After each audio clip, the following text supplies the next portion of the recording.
What's up, everyone?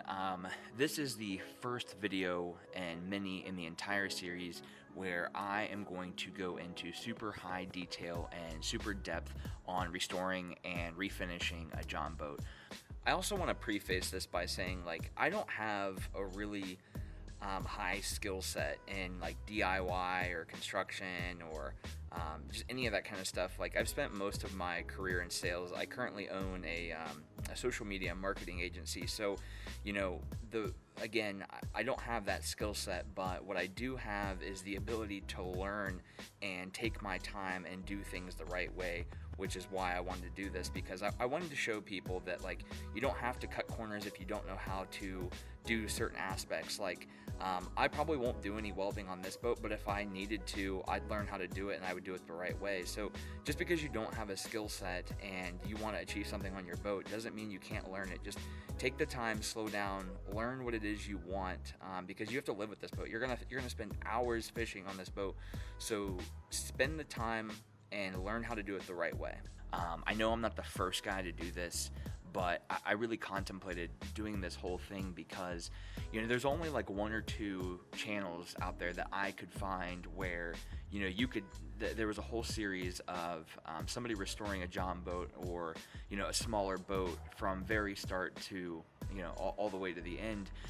There's a lot of videos out there on certain aspects, like maybe how to re-rivet or how to paint or how to use glove it, stuff like that, but there wasn't a whole lot of series from beginning to end. And the one thing that I noticed with a lot of these videos, and the reason that compelled me to want to do my own series, is it seems like there are a lot of people in the community that don't take their time or really go into really good thorough process when restoring a boat. I'll give you an example. So my boat here, and obviously I'll show you guys some video of it, and we'll go into detail, but my boat has several leaky rivets in the bottom of it. I did a leak test and I found out there's probably about 10 leaky rivets. And there's a lot of videos with guys who are just packing it with JB Weld and just going over it with glove it, on the back end of the boat or the underside of the boat and the top of the boat, and just painting right over it. And it's that's not the right way to do it. And again, I just wanted to do a series where I go into depth and show you guys how to do this stuff right the first time. Because you have to think about it. If you just use JB Weld or glove it, I'm not saying JB Weld or glove it are bad products, because I'm going to use them, but I'm going to do it right and then use those in addition to it.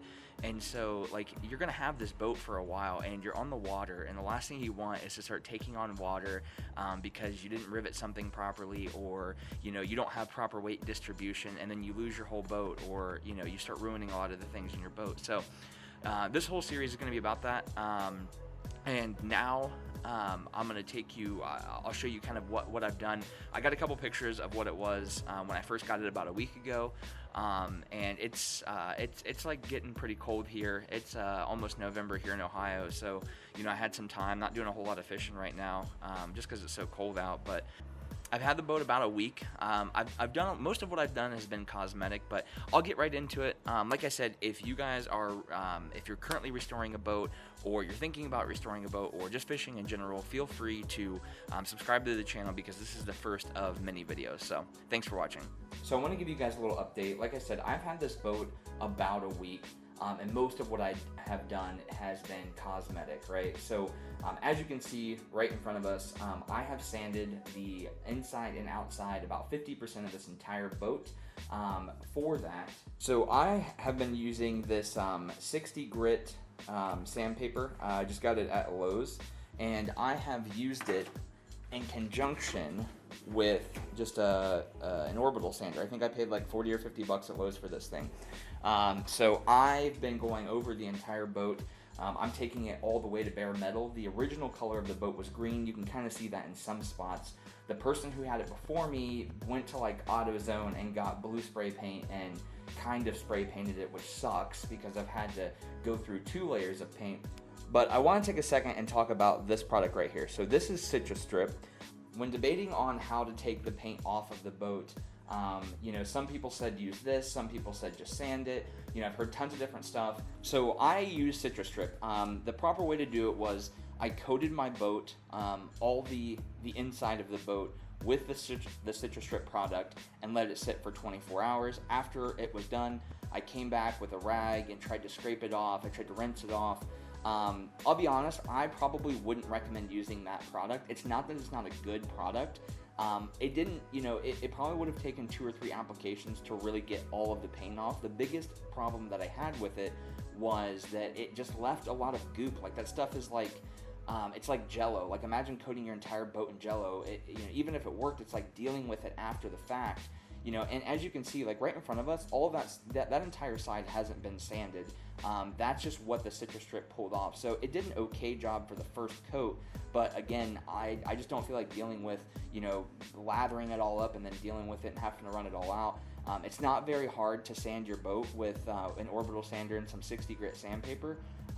It doesn't take very long. I've done one whole side of my boat in about 2 hours, so you could probably do your whole boat in a day if you really kind of buckled down and did it. But that's just my take on the citrus strip. As for the bench seats that come in these Jon Boats, I took them all out. I know some guys will keep them in, some guys will just build on top of them, some guys will use parts of it. I wanted to start with a blank canvas, so I used an angle grinder. You can kind of see it there at the other end of the boat. Just went to Lowe's again, another $50 Lowe's power tool.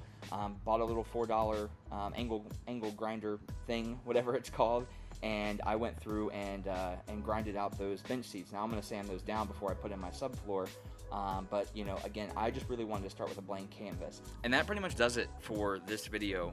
The next 3 videos I'm going to do are probably going to be one about sanding, how to properly sand, prime, and paint your boat. The transom is quick on the list, not looking forward to that. And then we're going to get into some riveting hopefully this week. So if there's something particular that you want to see, let me know in the comments. If you have any tips or any advice for me, because this is my first time doing this stuff, so if you have any advice or tips, feel free to let me know. Like I said, I'm going to get into the transom. I'm probably going to need your guys' help for that.